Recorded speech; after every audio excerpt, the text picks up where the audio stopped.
Ako si Bok, lumaking mahirap pero mataas ang pangarap. Bali kahapon nga pala, dumating na yung in-order ni Ma'am Jean Silungan na mga hygiene kit para sa amin ni Mama. Kaya naman sobrang nagpapasalamat po talaga ako. At hindi nga din basta-basta yung mga hygiene kit na in-order niya.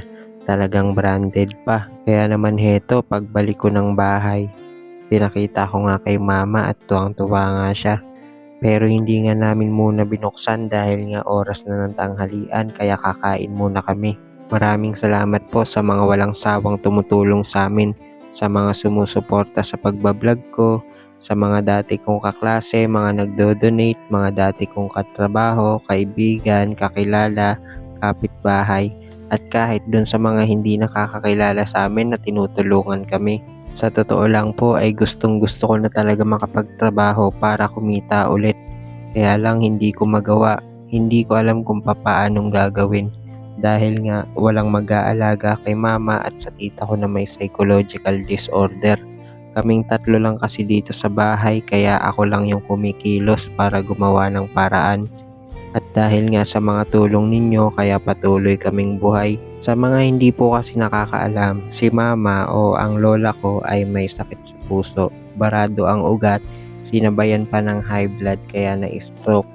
Tapos ang tita ko naman ay may psychological disorder.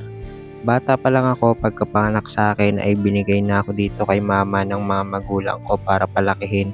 Kaya since birth ay dito na talaga ako sa Bulacan lumaki.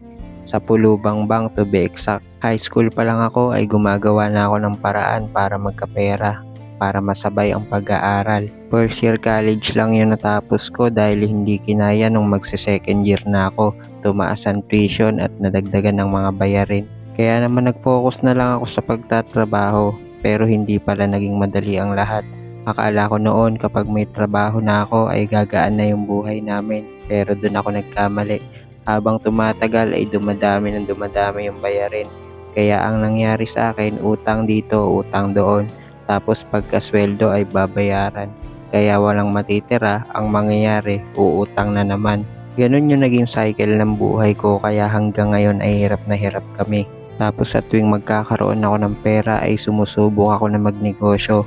Pero wala ring nangyayari. Hanggang sa naging limitado na lang yung mga pwede naming bilhin at ulamin. Kaya ng mga dilata, tuyo, basta kung ano yung mura kahit na hindi masustansya. At dito na nga dumating sa point na humina na yung katawan ni mama. Kaya naman nagpapasalamat po talaga ako ng sobra sa lahat ng mga nakakaunawa ng sitwasyon namin at tumutulong. Malaking bagay po ang pag-heart, share at follow sa akin. Yun lang po, maraming salamat sa inyo.